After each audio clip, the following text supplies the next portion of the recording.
Welcome to the San Diego Sabers radio podcast, a member of the Star Wars Commonwealth podcast network.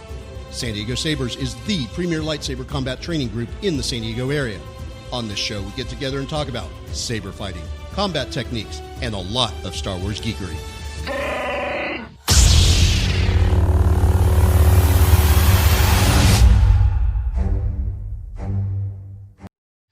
Welcome to the San Diego Sabers radio podcast. My name is Robert Chun, and I'm joined by... Beep, beep, boop, boop, boop. Oh, this is Alan, Master Alan Venable from Phoenix Saber. And producer Andres here again.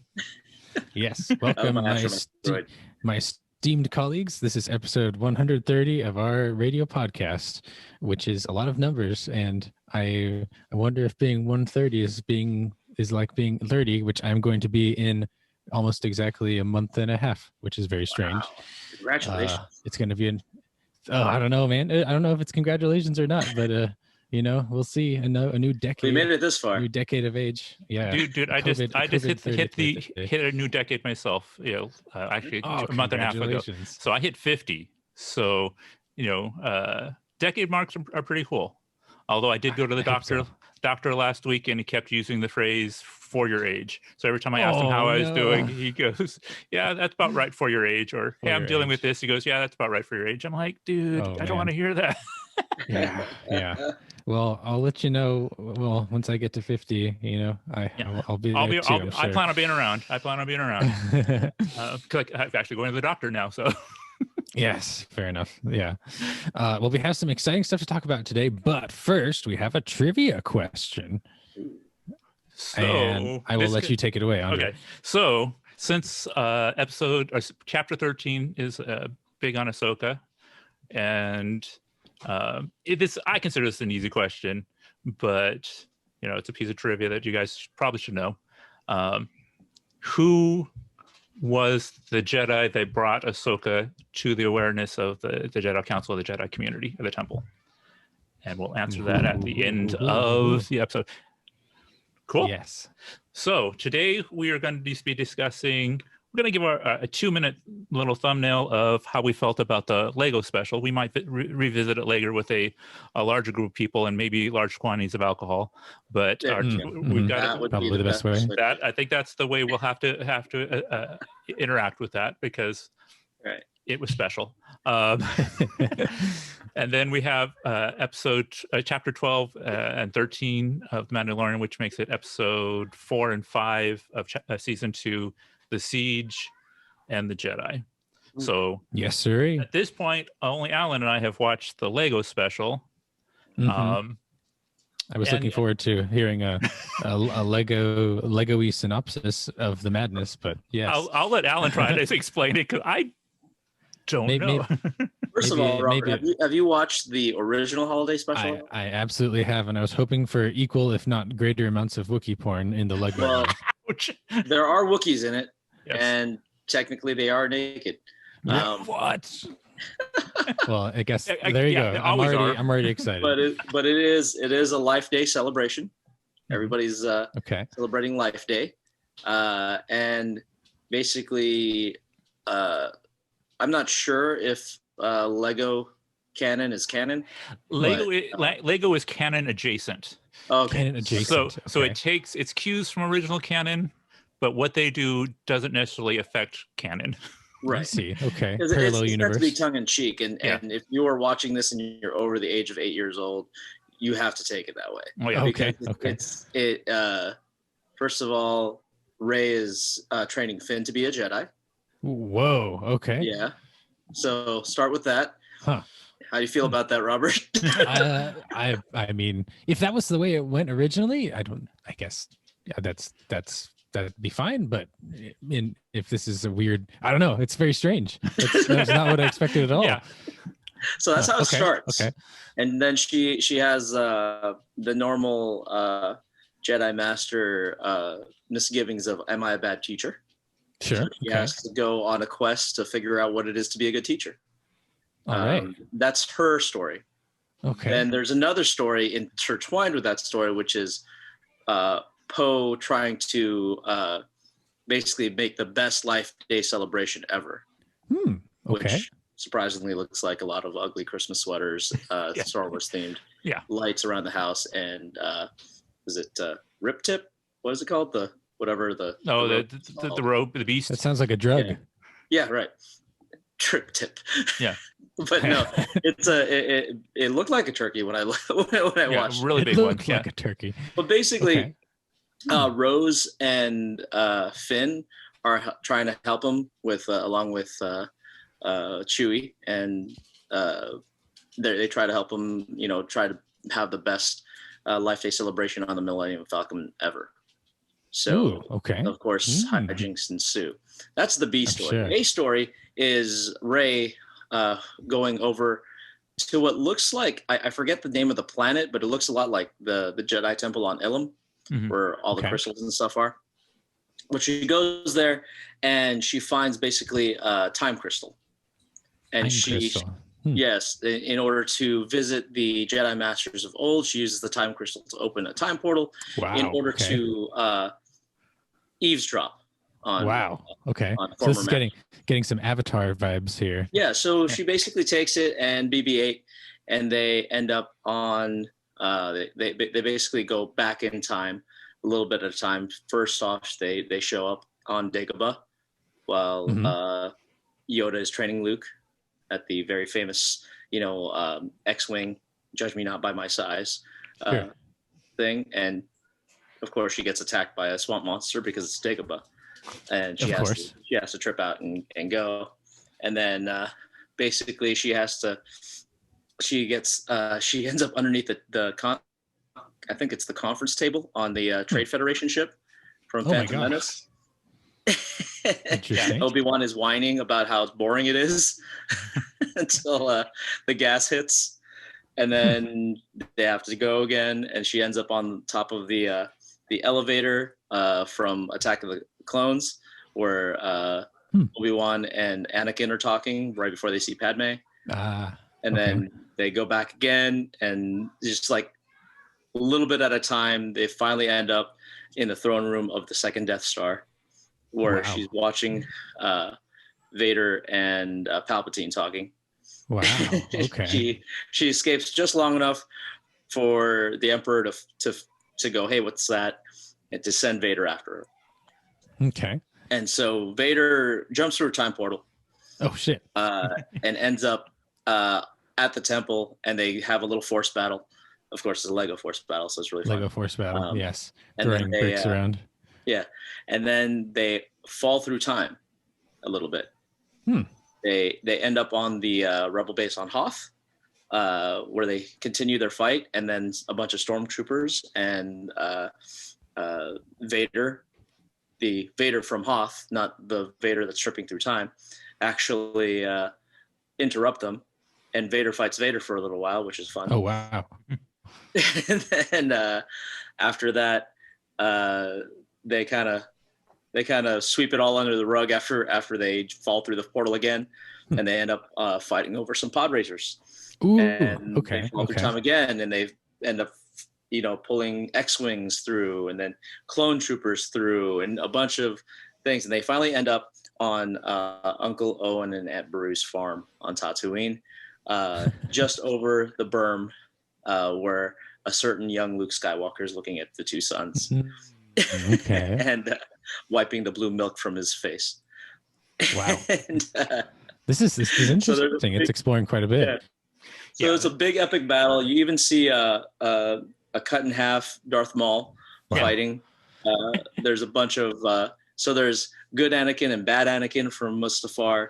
They're fighting each other. There's a bunch of Jedi and a bunch of the clone troopers, everything you could possibly have. Wow, yeah. Like in your Lego Star Wars toy box is fighting just outside Uncle Owen and Aunt Beru's Wow, man, what a freaking mess! You even got a shirtless Kylo, and that's right. Well, that's what happens afterward. Is they actually fall through time again, and because Vader actually gets the time crystal and wins. Oh dear! He gets the time crystal, brings it back to Palpatine. And Palpatine's like, well, let's see how good of a future we have. The Emperor, I must be Emperor forever. So he goes back, no, there's a random number, 30 years. And he goes and he finds Kylo Ren brooding in his room with his shirt off. They go through this whole thing where Kylo is calling Darth Vader granddad. And basically Palpatine replaces Vader because he hates Vader so much. He replaces Vader with Kylo as his new apprentice. And Vader kind of sits in the corner. My goodness. Yeah, this is definitely canon adjacent. And then they go through time like again. Fun. Yeah. So Rey basically puts together a bunch of other crystals in the cave with the innocent help of a young Luke Skywalker. And they basically fight through time once more until everybody basically is fighting. And Vader finally is done with Palpatine after Return of the Jedi throne scene plays out basically, but with Kylo Ren in the corner, and then basically they take it upon themselves to just finish the Emperor by having Vader lift him up and throw him down the shaft again. And funny. Palpatine has a moment of clarity on the way down the shaft. He's like, wow, man, I was really a bad guy. I just wish I had more time to make it right. Oh, man. And then, of course, it explodes. And then Rey goes back and puts everybody back at the right times. And I guess continuity is restored. Wow, man, what a mess. This sounds like fun. Okay. And then she ends up back on the Millennium Falcon saying, hey, you know what? She was training Finn how to use his lightsaber, and he saves the day by taking a wooden lightsaber and blocking good job. A falling tree or something like that with one of the moves she taught him. And basically that was it. That was the Life Day celebration. Everybody had a good time, even though they burnt the roast. Oh no! Zari came by with what's the name of the little guy? Babu Frick. Yes, Babu Frick. Yeah. Babu Frick was in it. So basically, they saved Life Day by inviting everybody to bring their own food. Oh, good job, BYO bird or something. And Lando showed up, and he got a cape as a present, so that was good. Of course. I'm trying to think of other things. Yeah. Nice. Yeah, okay, this sounds like fun. Star Wars Holiday Special. Yeah. All right, I'll have to check it out. It sounds like it's silly fun thing. Yeah. But yeah, like I said, it probably caught me on an off day because I didn't giggle as much as I thought I probably should have. It was more of one of those things that if you knew like all the lore, you'd be like, wow, somebody actually researched this and put it all together and made it work. Yeah. Mm-hmm. But if you didn't, you're like, whoa, somebody just emptied their Lego bin and said, okay, we're going to make a story. That's funny. And it's fun. Like I said, I think for grown-ups to watch it, I think they have to be in the proper tuned up mood to really get all the giggles out. If my kids were younger, it might have been something fun to watch with them, but now they're adults that need to be tuned up for it. So it was good. It won't ever take place of in my opinion, the original holiday special for weird enjoyment. But it's just the sheer irreverence. It's very strange. But I mean, strange decisions. It definitely fell into what Lego does with their properties. I mean, if you've seen the other movies and whatever, they didn't have any singing though. That was the real singing. No Craggle in this one. No, they had what's his name from? The player. What wasn't he in that? Wasn't he at the Life Day? Oh yeah, they had Max Rebo. Max Rebo, that's his name. Oh, good. Max Rebo was in it. Max Rebo in Lego form. They took a little dark comedy on that one. It's like Max Rebo and the Max Rebo 7. What happened to the other 6? And he says something alien, and he's like, "Oh, I'm sorry for your loss." And then they move on. They just left it. Oh man. So fair enough. Good so job, I was Lego. like, It's wait. Just whatever. So maybe we'll do that. That week between Christmas and New Year's, maybe we'll sit down and see if we can get a lot of bodies and find a way to do a viewing party where we can do the video without breaking any copyright laws. We'll see. Okay. Well, thanks for filling me in. It'll be fun. So it was a piece of work. But our primary conversations tonight will be The Mandalorian. Yes. Episode 12, chapter 12, The Siege. Actually directed by Carl Weathers. He got his directorial, not his directorial debut, because he's directed other stuff, but his for the actual Mandalorian. That's his first time in on that. So do we want to do a synopsis? Do we just want to give response and feelings? Do we want to yell out Easter eggs? How do we want to run with this? Response and feelings. If synopsis may take forever for both of them, but response and feelings. I'm curious what you guys thought of The Siege.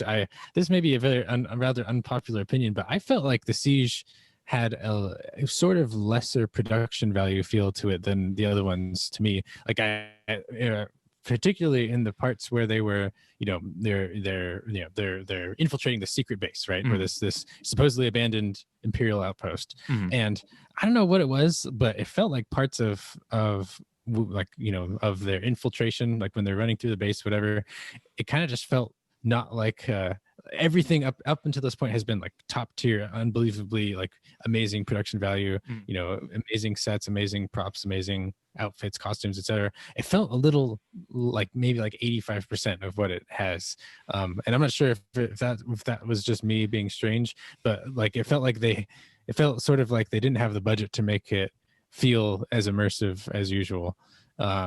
Maybe unpopular opinion, but yeah, this kind of thing that stuck out to me. I don't disagree, because especially the fact that you could kind of feel like the hallways were repeated hallways, which they do anyway.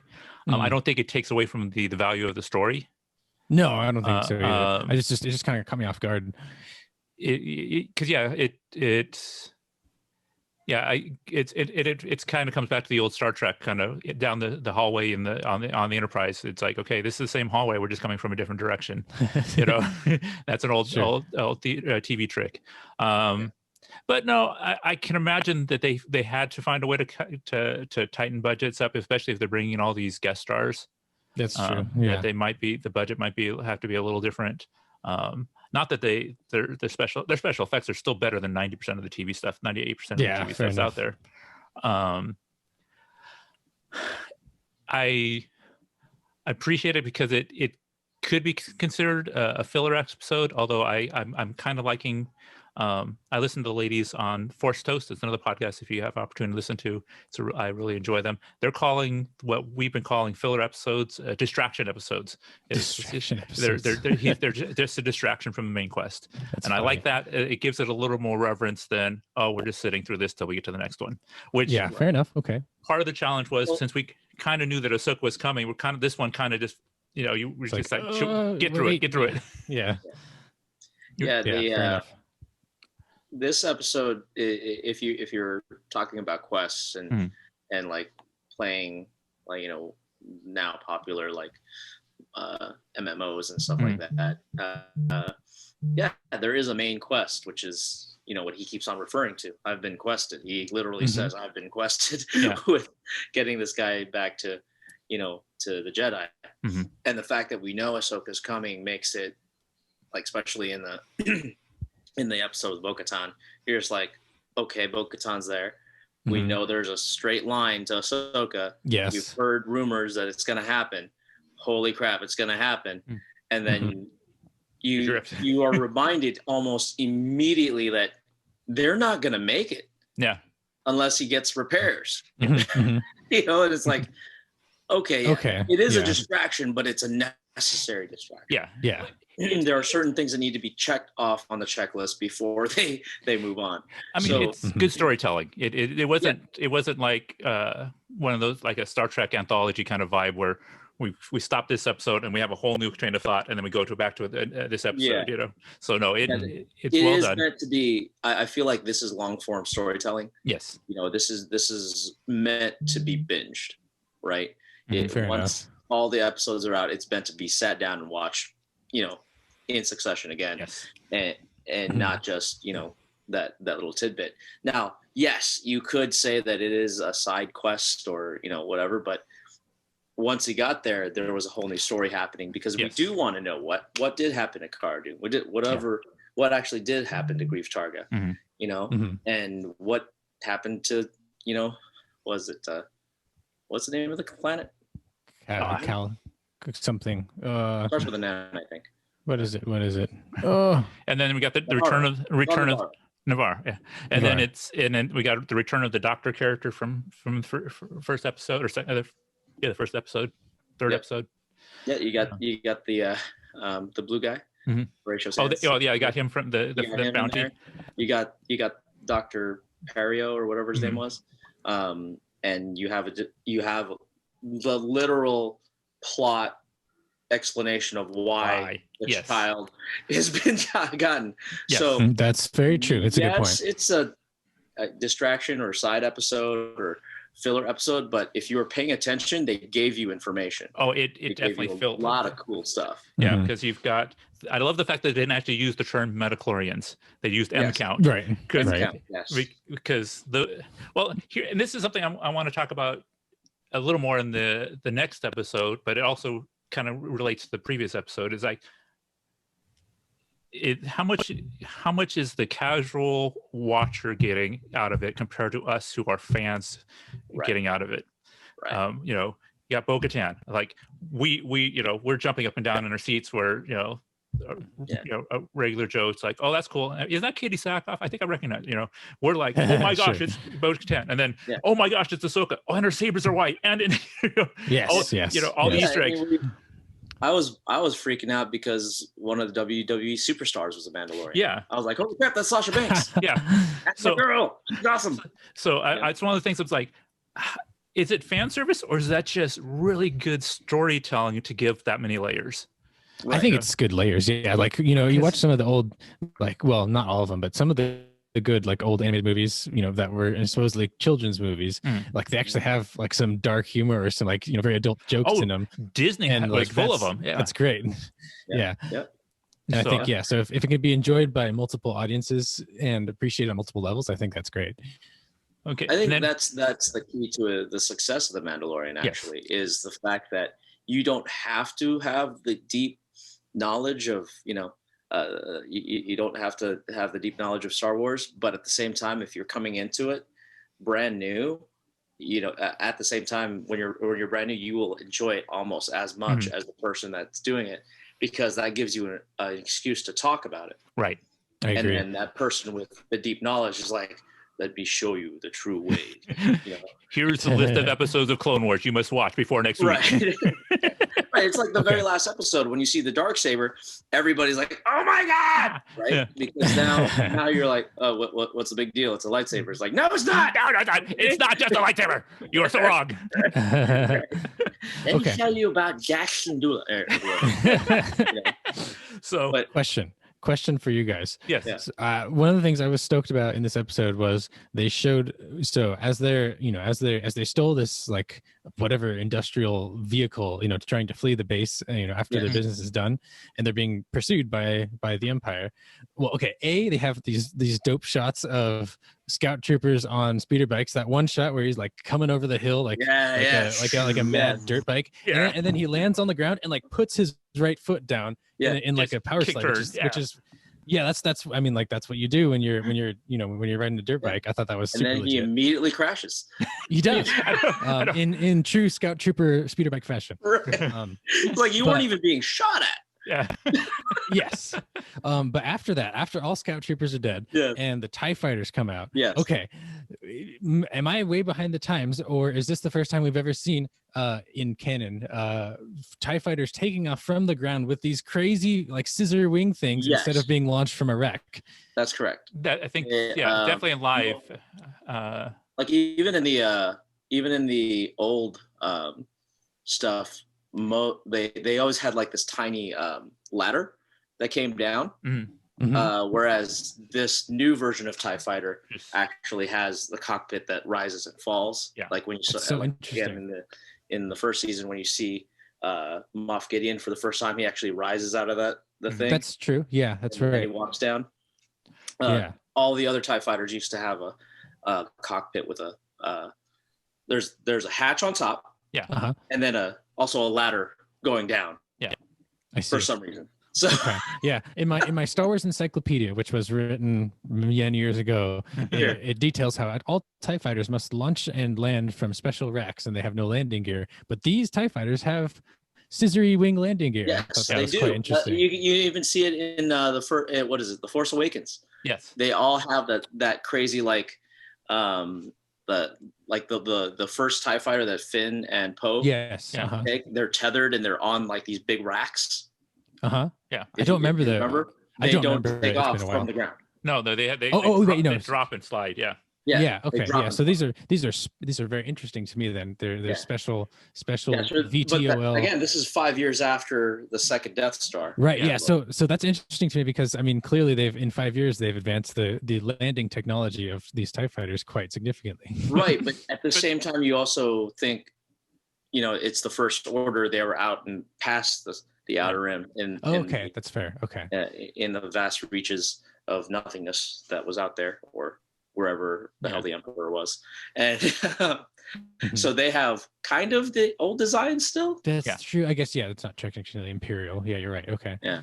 Even though when they got back to the Sith planet, all they did was paint their armor red. Yeah. Yeah. Fair enough. Let's not talk about logic in Star Wars. No. Yeah. Even though these guys are doing a real good job to respect continuity, it doesn't work well. Right.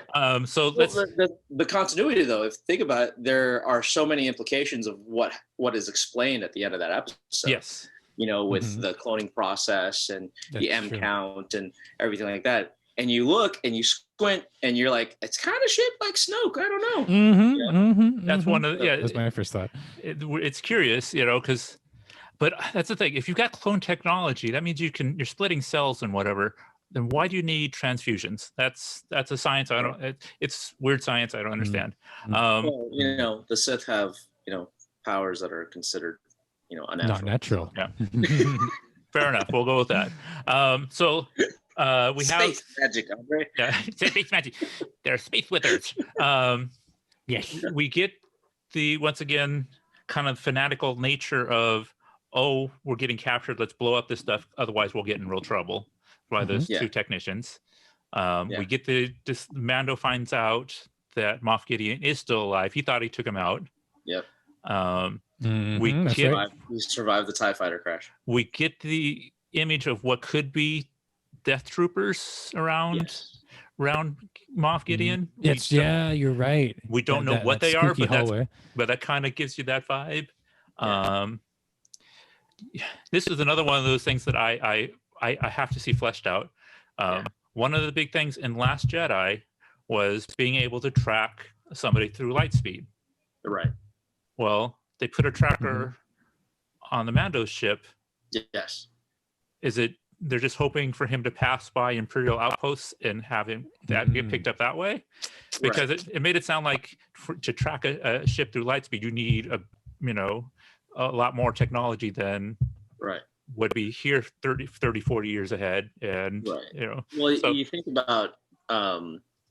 about like Favreau and how much he loves Star Wars, and also how much Dave Filoni loves Star Wars. Yes. And how deep their knowledge goes. And I'm thinking that all they're doing is kind of filling in those rough edges that people kind of hand waved before. Fair enough. Unintended. But it's that thing where they're like, oh no. Here's a plausible reason why that could happen. You know what I mean? So that might be the case. And then to have what is the name of Cara Dune? There's a look on her face when I don't know the actor's name, but I know him as Mr. Kim from Kim's Convenience. Yeah. But Rebel Pilot number 2. Yeah. Yes. Yes. I remember. I know Dave Filoni's pilot is named Wolf. The other guy's name I think is, I want to say Castro or something. It's in the credits, and I haven't memorized. Yeah, it's in the credits. I forgot, but but he talks about Alderaan, and she's like, No, I lost everything. Dude, that was such an insensitive question. Like, fuck you, man. Yeah. Oh, yeah. Did you that player that blew up? Did you lose anyone? Yeah. I was like, you're lucky you didn't get punched. Yeah. We saw her take out like 5 freaking dudes in the beginning. Yeah. Now she's got the little weasel friend too. Yeah. Yes. Which in the concept art looks like it breathes fire. Yeah. So that's now, what do you think about the fact that it looks like she has a Republic badge now as the sheriff? He put down that on the table. Yeah. What does that? So she's officially a marshal. Yeah, but maybe he's just saying, "Oh, sorry, I asked you an insensitive question. Here, take my clothing." Yeah, here's my challenge coin. Yeah, I don't know if it's it could be so many things, right? Yeah, that's why I'm curious. It could be a beacon. It could be, a distress signal. Anything. Yeah. Right. So, but it looks like a badge. Yeah. And to me, and again, it's where you sit down, right? From a certain point of view, from somebody looking at it from one way, it could be different than another. Right. So you saw a badge, and I saw it as a, like Robert said, hey, my bad, but if you need me, call me. It was kind of the things like, hey, sorry about your loss, but this is a thing. Mm-hmm. But it might have just been like, hey, you're actually officially the marshal, right. And we recognize your position. That's what I was kind of thinking, is now, but as much as they don't want to be part of the New Republic, or, I think this is them trying to legitimize the community by making her a legal marshal. And then next time, they come around asking questions, she might be more inclined to give answers where, Grief Cargo wasn't very forthcoming. Right. Which makes sense too. I mean, and that might be why he made the dig about Alderaan. Yeah. And that's the thing with writing it the way they're writing it season by season, it could be anything. Yeah, it's true. And that's the beauty of Star Wars, is the pure speculation. Yeah, that's what we do. That's why we have this podcast. Yes, this is true. Okay, so is there anything else we want to touch base on besides from episode 12 or chapter 12? Besides Blue Jeans Man in the background. Oh, I'm so bummed that they edited it out by the time I watched it. But there's copies of it out there. I'll have to look on the internet. It's out there. It's one of those things where if you pour over every frame, eventually you would find something wrong. But at the same time, it's a big moving ship. It is. There's all sorts of stuff happening, and they only have so much time. Oh yeah, for sure. Yeah, they're told they've got to get it out. The billions of people that watched it, one person found it, or I don't know, 1,000 people found it, and then finally, the rest of us went, "Oh yeah, I didn't notice that." Yes, I didn't. Funny.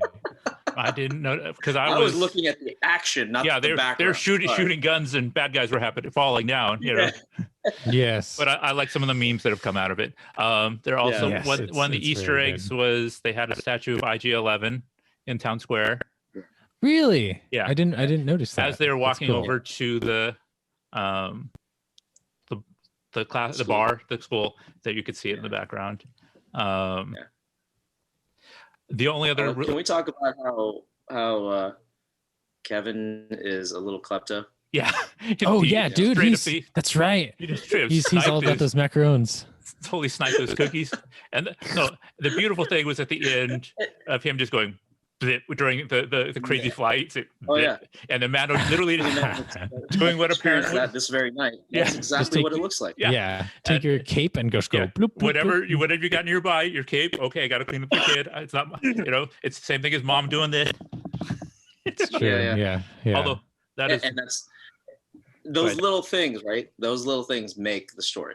Yes. And that little bit of characterization, that little bit of personalization. I don't know the name of the kid he stole the cookies from, but that kid had such great facial expressions that it sold the whole thing. It sold the fact that it was a puppet. You're just like, and it was so well done. Even like that's the beauty. Again, another bit of Star Wars. C-3PO has no facial expression. Yes, it's true. But the body language and the intonation of the voice makes everything, right? Yeah, he's a very expressive character who has no facial expression, but the body language and all that stuff. So the fact that he took his cape and wiped him off while still flying the plane or flying the Razor Crest was great.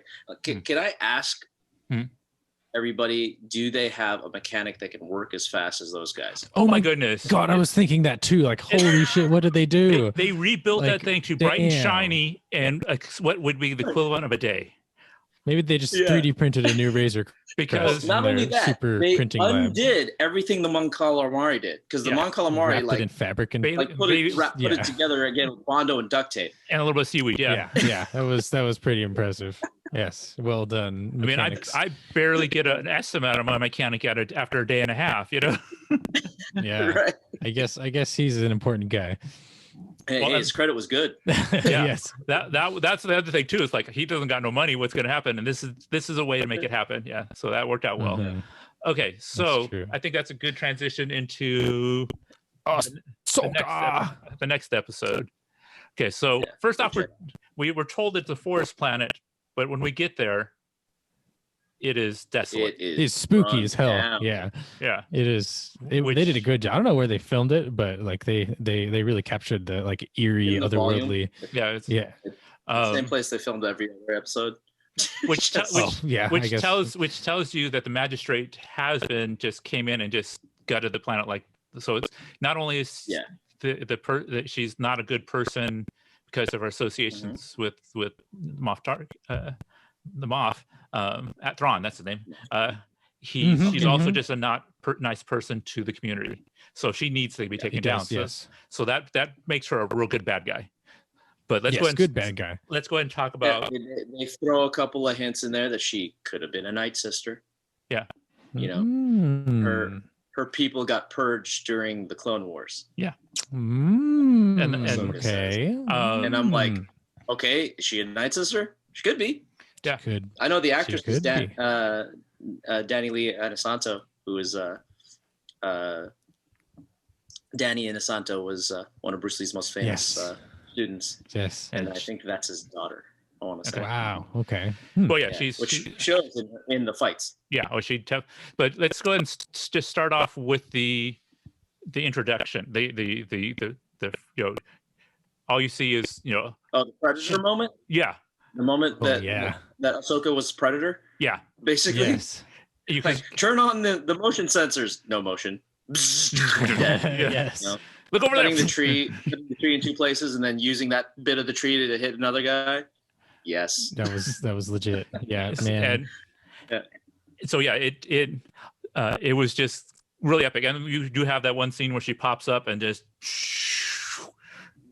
that's another fanboy. The tree into the guy. Yeah. So it was lovely. It was gorgeous. If you look at her lightsaber hilts, they look amazing. Yes. Like, it's cool to have it in animation, but then to see them in real life all sleek like that instead of the big chunky ones I've seen. Yeah, and they look like they fit. Yeah, versus the tree trunks. Yeah. And then you got Michael Biehn. Michael Biehn. I recognize him. So that's cool that he gets another action star role. And was he the bodyguard dude? Yeah, he was. Okay. Original Terminator movie. He made the weirdest faces like throughout the when he and Mando were facing off. He was just all like looking at all these like faces. He's micro expression of. I don't think I'm winning this one. Yeah, he's like trying to go to the bathroom and also like pondering his meaning in life. Yeah. I don't know, like, what if I drop my shotgun and shoot my pistol? Exactly. Okay, so we have the Beskar spear as an offering for bounty. Which that right there is an interesting concept because I don't remember hearing any weapons being made completely out of Beskar. Well, no, because Beskar is rare, which makes it valuable. So that's why let's talk about how really well written the setups were. Okay, especially for that fight. Yes, because Beskar can block. blaster Sabers, yes, or yes, because you've seen the Mando get shot a lot, right. you know, and you see him actually survive, unlike stormtroopers. Mhm. The Beskar saves him a lot. And then let's talk about how he first meets Ahsoka, and he blocks with his forearms. I was calling. I was like, he's totally gonna block with his gauntlets. It's coming. It's coming. And he got them, and they seemed fine, which means that okay, in just the casual viewer's mind, in the back of their head says, okay, Beskar equals lightsaber. Spear made of Beskar. It's gonna not get cut apart by a lightsaber. Yeah. Right. It doesn't have to have a thrum. It doesn't have to have a little magno, thing that those droids had. Yes. It actually can, do the business. And that was just set up so well throughout previous episodes. Yeah. That it was completely believable that no, this could mess you up, Ahsoka. It's very true. If very true. you do it wrong. Yeah. So that was awesome in itself. The stunt woman and the choreography was done really well. I felt like I was watching Ahsoka from Clone Wars and Rebels. It wasn't like somebody trying to be Ahsoka. It was just like, oh, she did the butterfly kick. Awesome. Maybe because Ahsoka's older now. I remember I always envisioned Ahsoka being very bouncy, very Itaru action, where obviously this one doesn't have quite that same bounce, which I don't think Rosario could do necessarily. And then getting but there were a couple of wide shots where she was jumping around and doing stuff. Oh yeah, flipping over buildings and things. Yeah, some of those were kind of fun. And Rosario can dance, so she can she can do a couple. That's true. I mean, of course, there's some limitations with real life versus animation, so I can appreciate that. That was the reason the Leku were smaller. Okay, fair enough. You see her at the end of Rebels, and they're practically down past her knees. And so it's like, nope. The reality is we've got to make it work, and apparently I saw a video about that and about how longtime fans were just freaking out about it and stuff. And he was like, listen, they tried. They really tried. But they got in the way. Constantly. It's the reality of it. And then do you want to spend an extra $3 million CGing them everywhere? Which probably won't end up looking as good. Or just make a smaller headdress. And that again, that's the limitation of CG versus reality. But at the same time, watching it in 3 dimensions, there's so many cool things, there's so many cool frames in that episode that's just like, man, I'm gonna see a cosplay of that. I'm gonna see a cosplay yes, absolutely. I think Rosario did a great job overall. I think she took the time to even sound like acting. Yeah, I think she just channeled Ahsoka. It was. I totally believed it. And what I've seen from Ashley Eccleston, she's been totally supportive. She's not been sour grapes and nothing, even though this is the character she's made and she's embodied for decade plus now. Wow. So she was all about it. She's like, yeah, hell yeah, have her do it. That's awesome. That's great. So let's switch gears to the storyline with the child, which we will continue to call Kevin because I'm not a fan of the name that they gave him. Grogu Kevin. So the one little Easter egg that I saw and it really made me happy was when they were walking out to meet Ahsoka the first time, the owl was there. Yes, the owl was there from Rebels. Yes. Oh, okay. I haven't finished Rebels. Every time there's an owl, you're like, Ahsoka's nearby. Oh, really? Okay. I haven't. It's the sister from the very small pieces of Rebels. Yeah. So that's.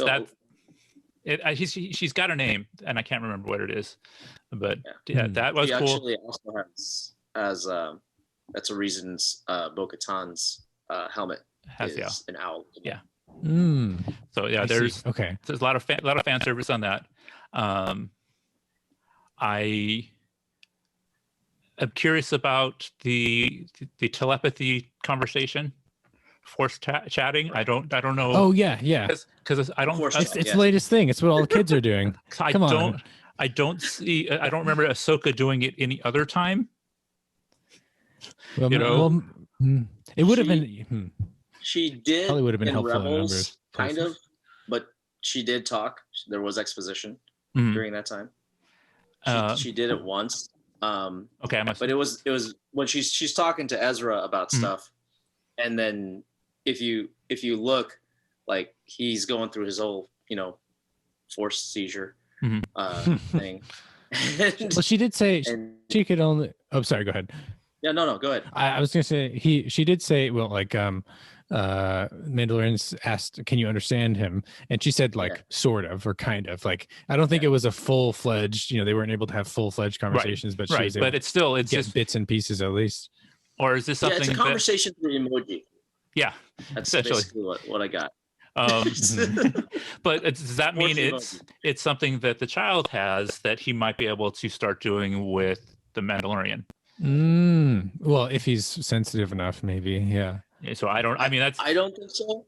No, think so? I don't think that's a thing that he'll do, at least not this season. Right. I believe that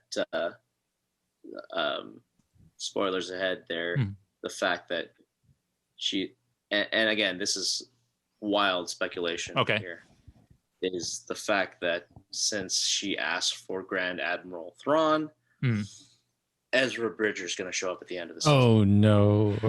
No, I'm saying spin-off series with Sabine, and then with regular visits from Bo-Katan. I think they have mentioned a female-led spin-off series from this, and we all thought it was originally we're talking Cara Dune.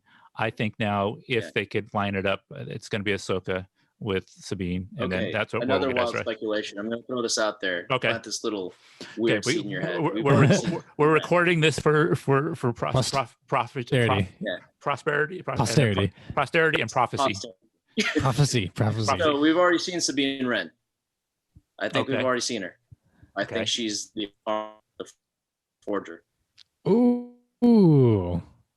I mean, come on now. Yeah, her skill set was always technical. That's true. But she was never a child of the Watch. I think that's something they just made up. No, playing. Man, no. Okay. I'm thinking that. Well, there's a thing though, because like at the end of Rebels, she was broken. Oh yeah. Right. Mandalore was done. Yeah. Mandalorian was word fucked. Right. And she was like, "Here, Bo-Katan, you do this because I of course can't." Yeah. I'm gonna go find Ezra. Yeah. At the end of Rebels, she's like, "No, I gotta go do this other stuff." And I find like this is the thing that I liked about The Last Jedi that most people didn't. Like, there's only one reason Luke Skywalker would be gone for 20 to 30 years, and that's because he gave up. Yeah. And that's my thing. I was like, he does it constantly. There's actually a whole pattern of behavior of Luke going, well, I can't do it. Dang it. It's like, okay. And then it takes somebody to shake him out of it and to do that. So Sabine had the same thing where she gave up after, she made all of the weapons, right? That destroyed her own planet. And then she was like, oh, I give up. I'm just going to go be a outcast over here. It makes sense to me. It's a workable theory. There's nothing that I could find at the same contrary time, to it. I kind of don't want her to be the armorer because I'd like to see Sabine. Yeah. Yeah. Because that's an option. Okay, so we got the information now that the child was at the Jedi Temple at the same time. He was trained by several masters. You said. So I mean, like, I'm wondering how old he was. This is 25 years after so A New Hope is 20 years, no, 18 years after. Okay. After the end of the Clone Wars, right? So that sounds about right. Return of the Sith. Yeah. Right. So Return of the Sith marks the end of the Clone Wars. Yes. So that's when the temple was destroyed. So it's been 18 years, and then I think there's 5 years, and then 3 years. So roughly 25 years. Yeah. Right. Between. So he was 25 by the time Master Skywalker was asked, "What do we do now?" And so he could have had a lot of training between then and then. But then that same amount of time suppressing his training. Yeah. Right. Exactly. Yeah. And only, doing it when he's hungry. Yes. Selfish reasons. True. Wanting to play with that's the thing. You hear that he's 50 years old and you forget that he's 50 years old. Yeah. Yes. Yes. Well, so he's the child, but is he though? Yeah. That's one of the things that we're trying. Doug and I talked about last podcast. It's like, is there, a direct linear correlation? Because at times we feel like he's a toddler.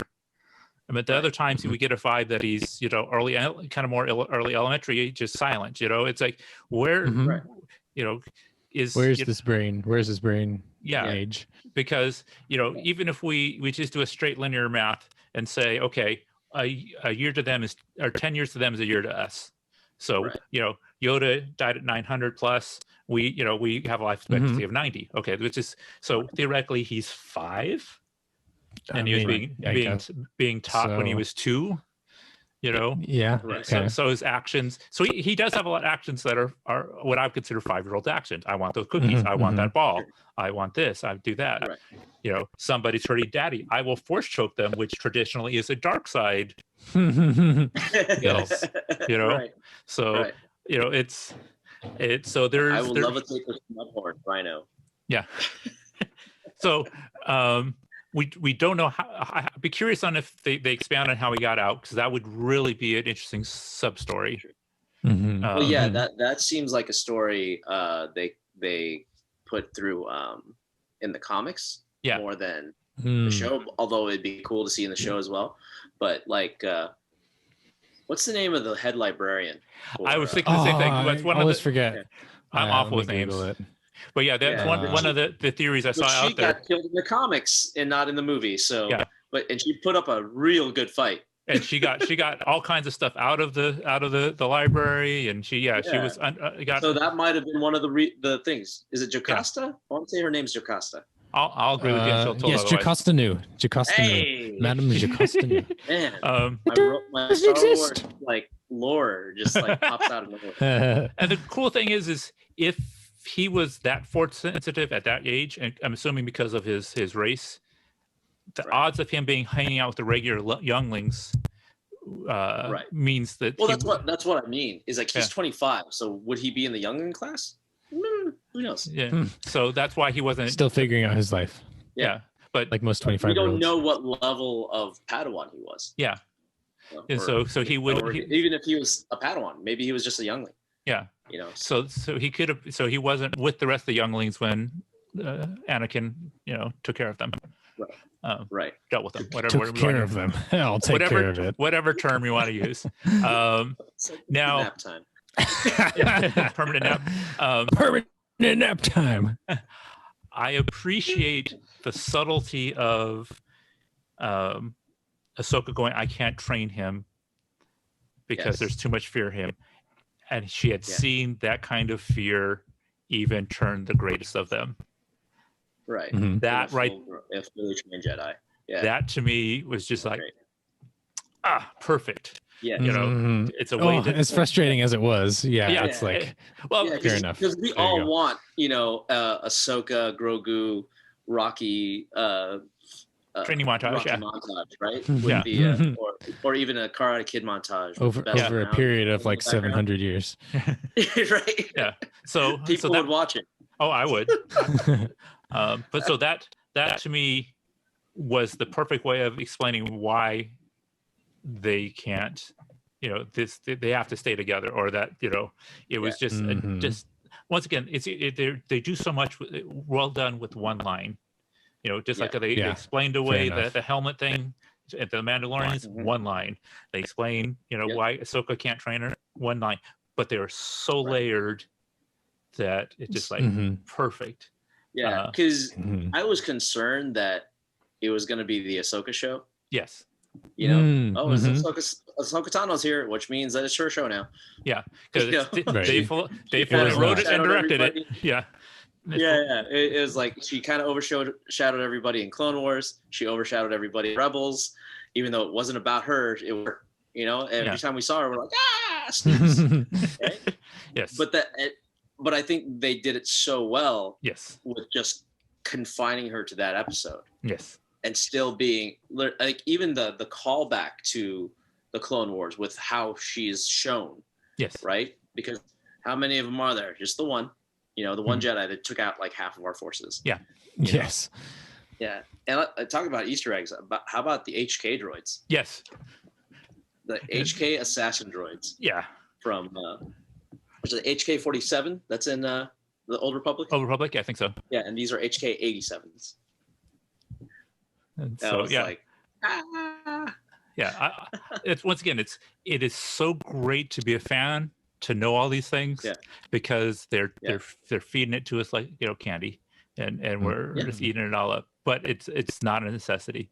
I want to make her so this is something Amber brought up because we watched it together. So the final fight, so like the ultimate fight between Ahsoka and the Magistrate. That was Magistrate? Yes. Yeah, she was the Magistrate. It was like an amazing, beautiful juxtaposition of like a epic samurai movie. Yes. With a beautiful Western sitting right outside. It was like it was that juxtaposition I thought was so cool. Yeah. It was, I don't know. It was, I think the filmography is of this episode in particular, I thought was stunning.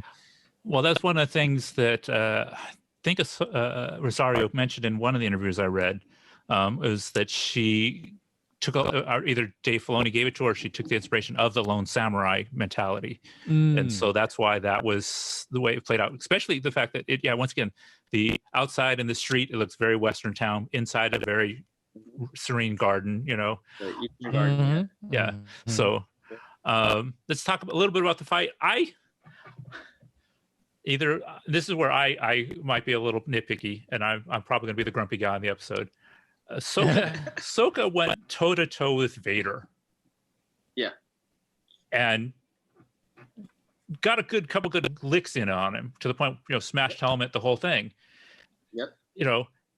This is a non-force wielding fighter unless she's Dark Sister, then that brings a whole nother vibe to it.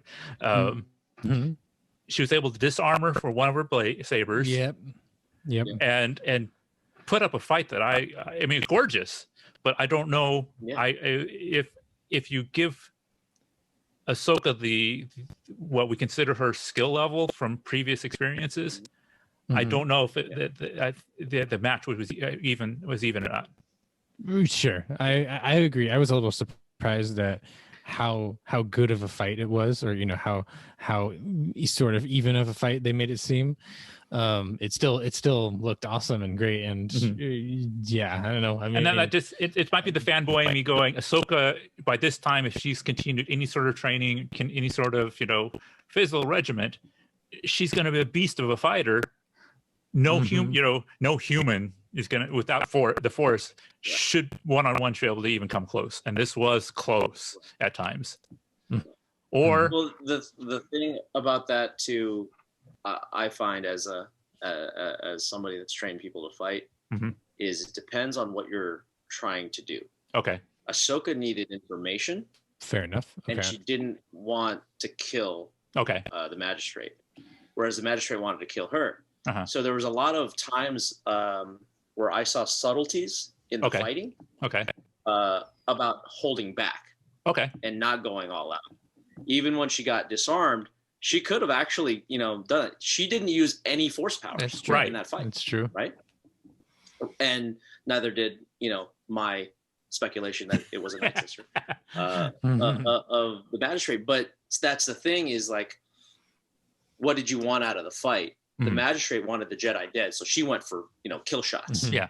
Whereas, if I was a fight choreographer and I was trying to tell a story without using words, then that kind of guarded motion that she used a lot, and a lot of blocking and kind of gauging, because she didn't really know what to expect, because I assume this is the first time they actually fought. That she would be guarded more, whereas the Magistrate would have just got a little bit more reckless and gone for the kill every time. Yeah. And got, she settled for a disarm, and Ahsoka didn't go for that second weapon again, you know, because she didn't need it. And that's how I saw it, because there's a point where she just kind of said, okay. And we've talked about this on this podcast before. She flips her blade to put herself at a disadvantage. She flips her blade, her single blade, so she can get in closer. Yeah. Which, against a longer weapon, it will get you killed all the time. But she was so confident in what she could do that she flipped her blade in order to get closer to take away that advantage from the magistrate. And if you watch, she almost basically beheads her, right? Yeah. And just stops short, and the fight's over. You know you lost. Yeah. It's very right. true. That's kind of how I saw it. Okay. But then again, I kind of went with that kind of lone samurai, like, what's the samurai mentality? It's like, I don't have to kill you. Actually, I don't want to kill you. I want your information. Okay. That's how I saw it. I'll buy that. I'll have to rewatch it with that in mind, which I will rewatch it. I think I'm on my third. I've only done it twice, but there were a number of times where, like, specifically in the beginning of the fight, where the Ahsoka, I don't remember who's making the strike, but there's a number of like blade contacts where I thought, if Ahsoka just slid her blade down, the magistrate's hands are gone. You know, like, There's a flick of the wrist, everything's different. On there. Yes, but and that was part of my thing. I was like, she could just run her saber down down there. Yeah. It would have been fine. Yeah, or just force push her against the wall and knock her out, and you're good to go. Or just hold her underwater for a little while. Also, in Rebels, they explain why you can't run down a lightsaber blade. I think Kanan Jarrus is speaking to Sabine about the Darksaber, and their blades meet, and he explains the fact that they bind each other. They don't slide. So I'm not sure if that's the same thing with Beskar, because we've only seen her fight the Beskar spear. That's right. And I don't think there was any like sliding at all there. And when she hit Mando's van braces, it's a block. It did seem to kind of kind of got locked. So I'm not sure if, again, Star Wars logic, right? Yeah. So, right. It's a good point. It's a good point. And then we have the great Western shootout outside of the gate there. And I'm not. And I love that his logic is great. It's not worth dying for. I'm going to put this down. And from a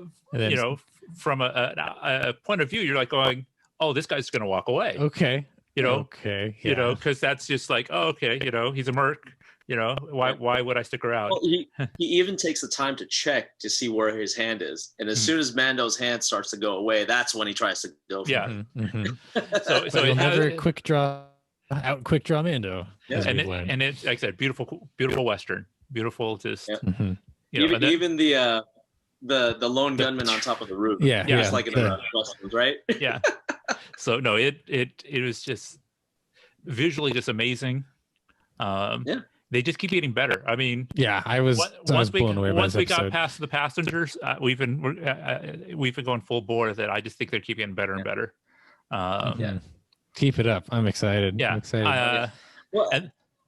Some people didn't like the passenger one. I watched it a couple times, and I understand why they didn't like the passenger. Right. But I really enjoyed that episode, mainly because I killed a lot of those spiders in the video games. Yes. And I was like, yeah, burn them up. No, it's still good storytelling, but when it comes to all the side missions on all the RPGs and everything, the video games I play, the ones I hate the most are the escort ones. Yes, and that's, I think, what most people have like this weird PTSD about is like, oh my god, it's an escort mission. What do you mean I can't use my hyperdrive? Yes. Yeah. I gotta walk as slow as you. Yeah. But I mean, like, if you're, I mean, those people in I guess, to go a step further, you're experiencing the discomfort that Mandalorian is totally experiencing. Yes, so exactly. In a way, it's even more immersive. Yeah, the emotional experience is definitely there. Yeah. Yes. Well, and also the fact that the Kevin is still eating that lady's unfertilized eggs. Yes, they were unfertilized people. They were not. They were not living human. Well, I kind of want for our next when we have opportunity to have our next barbecue. I found somebody who made those out of agar or Jello. Oh my gosh! I would love to make those as a as a snack, like a snack at one of our next parties. That would be very funny. I watch them with subtitles. Are they literally just called frog people? Yeah. They don't actually have like. I saw Frog Lady was in the subtitles. Yeah, and the credit, there's no race mentioned so far that has been on the show itself. I'm assuming somewhere in a Wikipedia or another conversation, or a visual dictionary somewhere. Yeah. And Mandalorian says, "I don't speak frog," so I mean, I think that's all we got. That one of the things that I'm glad to hear too. They're doing another series of gallery episodes after this, so we'll get a lot more. So I'm excited about that. Those are amazing. Those are almost as fun as the actual episodes to me at times. Yeah, just seeing how the amount of man hours put into one episode is just like, holy crap. Mm-hmm. So I'm excited about that. Anything else besides the fact that now we're going to another planet, which is, according to legends, is the birthplace of the Jedi. There's a lot of potential. Typhon, right? What? No, Typhon. It's Typhon. Typhon. That's the name of it. Yeah. So if memory serves, and this is me with a very, Swiss cheese like brain of the EU. Yes. Typhon is where the mind bomb was set off. Typhon is where the Darth Bane killed most of the other Sith. I didn't. I'll have to. I don't remember. Typhon is one of the birthplaces of the Jedi. Yeah, and I know something bad happened there. Yeah. Okay. Because I guess that's where we'll explore it. They had the dark moon and the light moon. They had everybody learning all of the Force, and then eventually going light side, dark side. But that's all legends. I don't think they've ever touched about it in current continuity. They've taken little bits here and there, and just tried to make it a more cohesive story. Yeah, right? And that's because they're fans writing for fans, and that's what we've been talking all along. And hey, you know what? They literally said our credo in the show is that our older brother took all the good toys, and we took all of the other toys and made an awesome story out of it. Yes, and they're definitely. So it was like all these background players. We're gonna do stuff with those background players, and they're doing a great job. Like Typhon, where I want to say that's where the mind bomb went off. And it might be Darth Bane started the rule of two. It might be a bad place. It could be a bad place. As we're starting to wrap up, do you think that he makes it there this season?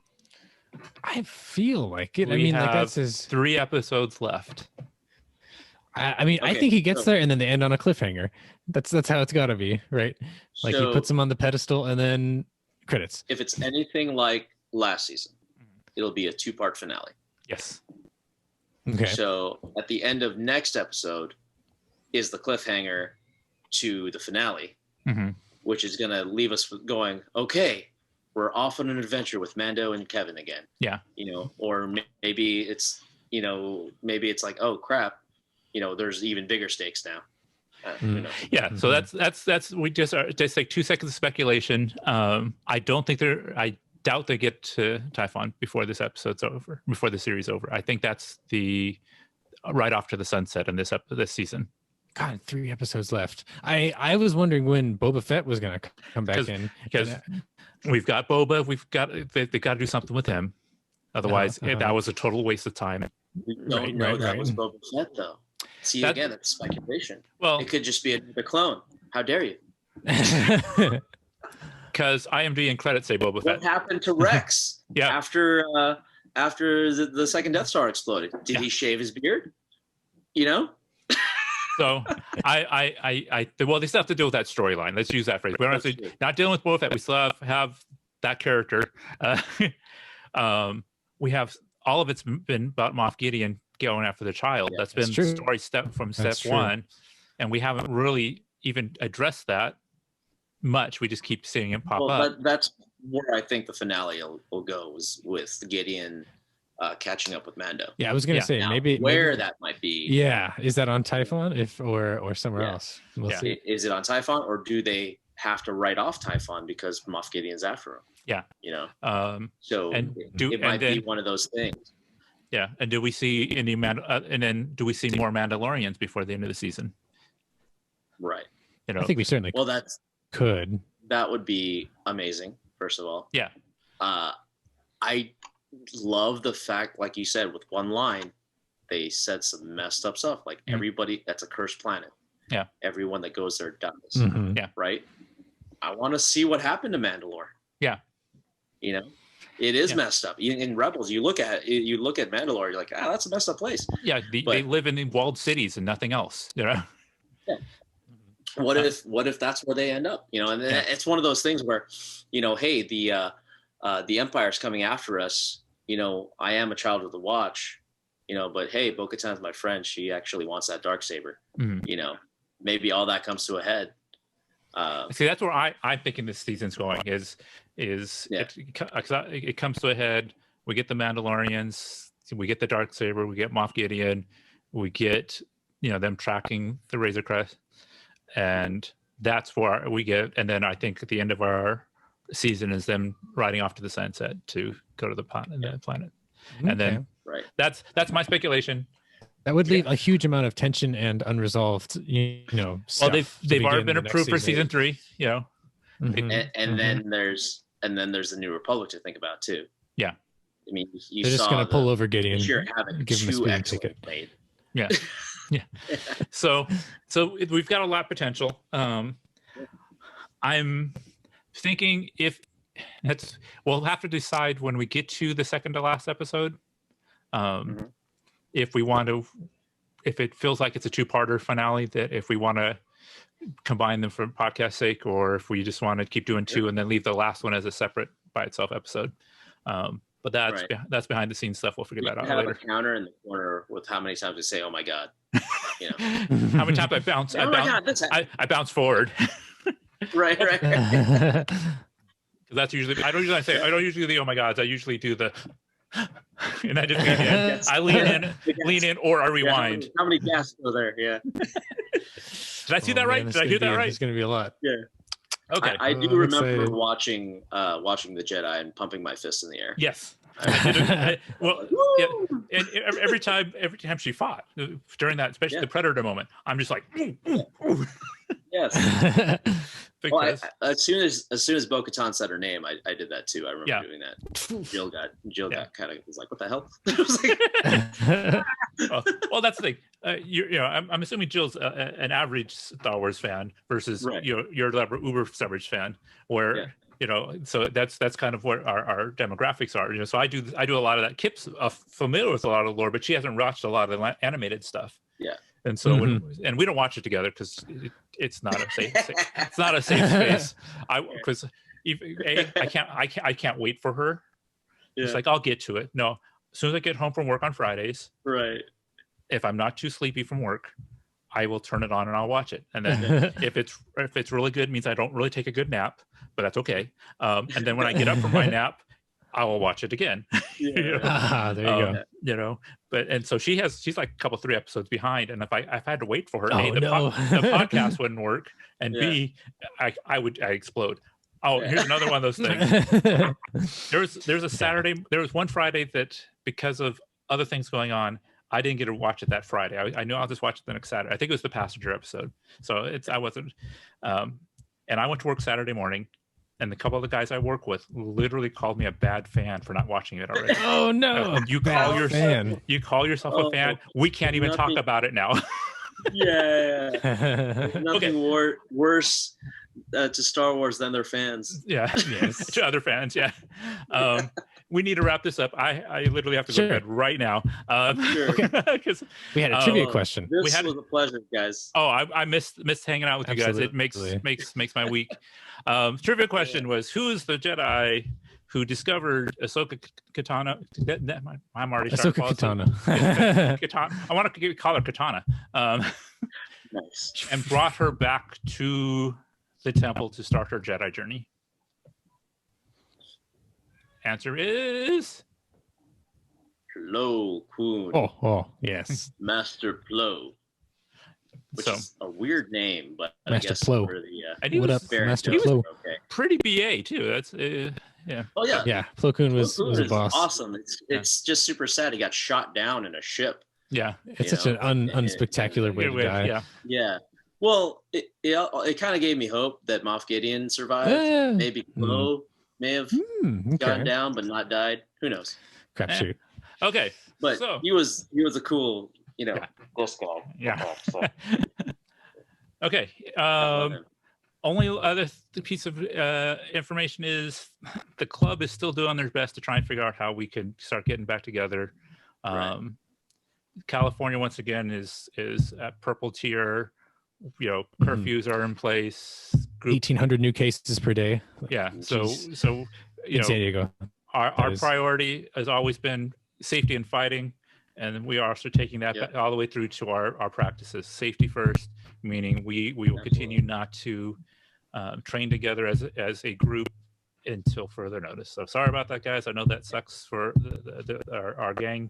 We miss each other. We miss fighting with each other. We miss hanging out with each other. But we're going to just have to keep continuing continuing the course this way.